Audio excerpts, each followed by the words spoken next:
আসসালামু আলাইকুম। আপনারা অনেকেই চান যে আমাদের ওয়েবসাইটের মাধ্যমে রসিদ কাটার জন্য। আপনারা সফটওয়্যারে যেভাবে রসিদ কাটেন, পিসির মধ্যে যেভাবে রসিদ কাটেন, ওইভাবে আপনারা এই আমাদের ওয়েবসাইটেও রসিদ কাটতে পারবেন। তো সেক্ষেত্রে আপনি প্রথমে ওয়েবসাইটে লগ ইন করবেন। লগ ইন করার পর আপনার সামনে এই পেজটা ওপেন হবে। এই পেজটা ওপেন হওয়ার পর আপনারা এই যে থ্রি লাইন দেওয়া যে আছে এই জায়গাটা একটা ক্লিক করুন। ক্লিক করার পর নিচের দিকে আসবেন, অ্যাকাউন্টিং একটা অপশন আছে। তো আপনাদের সফটওয়্যারে যেভাবে আপনারা কাজ করেন পিসিতে, ঠিক সেমভাবে এখানেও আপনারা ওইভাবেই কাজ করতে হয়। এখানেও ওইভাবেই আপনাদেরকে দেওয়া হয়েছে। তো এখান থেকে আপনার অ্যাকাউন্টিংয়ে যাবেন। অ্যাকাউন্টিং থেকে শিক্ষার্থী ফি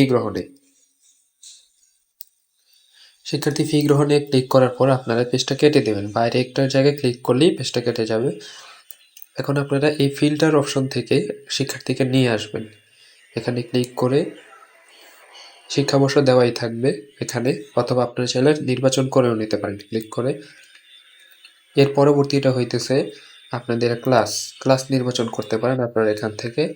ক্লাসের ঘরে ক্লিক করলেই আপনাদের সামনে ক্লাস চলে আসবে। এই ক্লাসের যতগুলো শিক্ষার্থী আছে সবার লিস্ট এখানে চলে আসছে। এখন আপনাদের যেই কাঙ্ক্ষিত শিক্ষার্থীটাকে প্রয়োজন আপনি এখান থেকে দেখতে পারবেন। এখন আমি মোহাম্মদ হাবিবের মাসিক বেতন নেব, সেক্ষেত্রে তার এই জায়গায় যে প্লাস বাটনটা আছে নীল কালার, এখানে ক্লিক করুন। ক্লিক করার পর আপনারা একটু নিচের দিকে আসবেন। নিচের দিকে আসলে এখানে দেখতে পারবেন যে মাসের নাম, নির্ধারিত ফি, গৃহীত ফি। আপনাদের সফটওয়্যারে যেভাবে করতেন এখানেও ঠিক সেমভাবেই আছে। আপনার গৃহীত ফি এর শূন্য লেখা জায়গাটায় ক্লিক করতেন, ওয়েবসাইটে এখানেও ঠিকভাবে শূন্য লেখা জায়গায় ক্লিক করুন। ক্লিক করার পর একদম নিচে আপনার দুইটা খাত আসবে, যেগুলো আপনার নির্ধারণ করা থাকবে তার মাসিক বেতন, ওই খাতগুলো এই জায়গায় আসবে। যেমন তার নির্ধারণ আছে মাসিক ফি এবং মাসিক খোরাকি, নির্ধারিত 1100 টাকা। এখন এখান থেকে যদি তার কর্তন হয়, সেক্ষেত্রে আপনার এখানে কর্তনের ঘরে আপনি কিবোর্ড দিয়ে লিখে দিতে পারেন। ধরেন 500 টাকা কর্তন হবে, 500 লিখে এন্টার দিয়ে দিলেন, তাহলে তার জমা আসবে 500 টাকা।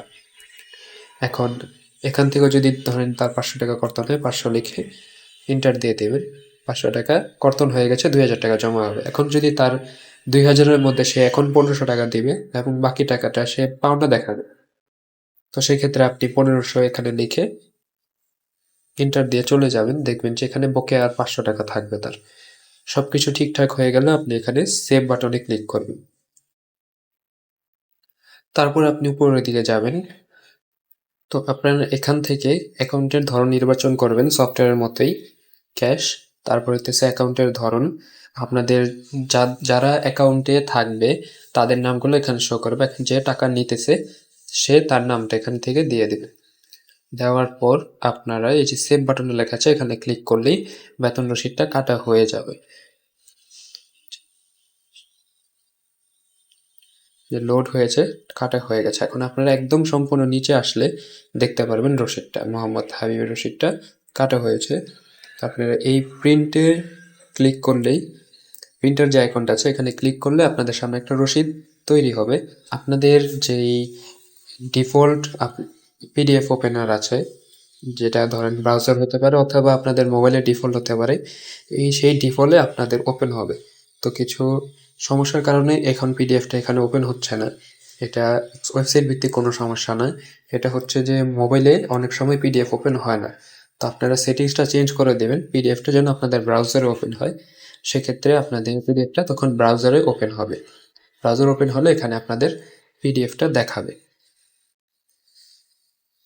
দেখুন আমি এখন সেটিংটা চেঞ্জ করেছি। চেঞ্জ করার পর এখান থেকে যদি আমি প্রিন্টার আইকনে ক্লিক করি, ক্লিক করলে এখানে আমার সামনে আমার রিপোর্টটা ওপেন হয়েছে।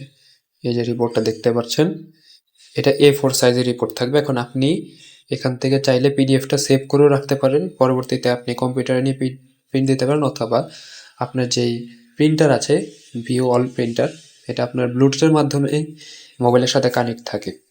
তো সেক্ষেত্রে আপনি মোবাইল থেকে সরাসরি প্রিন্টারের মাধ্যমে প্রিন্ট করে নিতে পারেন। তো এভাবেই আপনি আপনার রসিদগুলো কাটতে পারেন।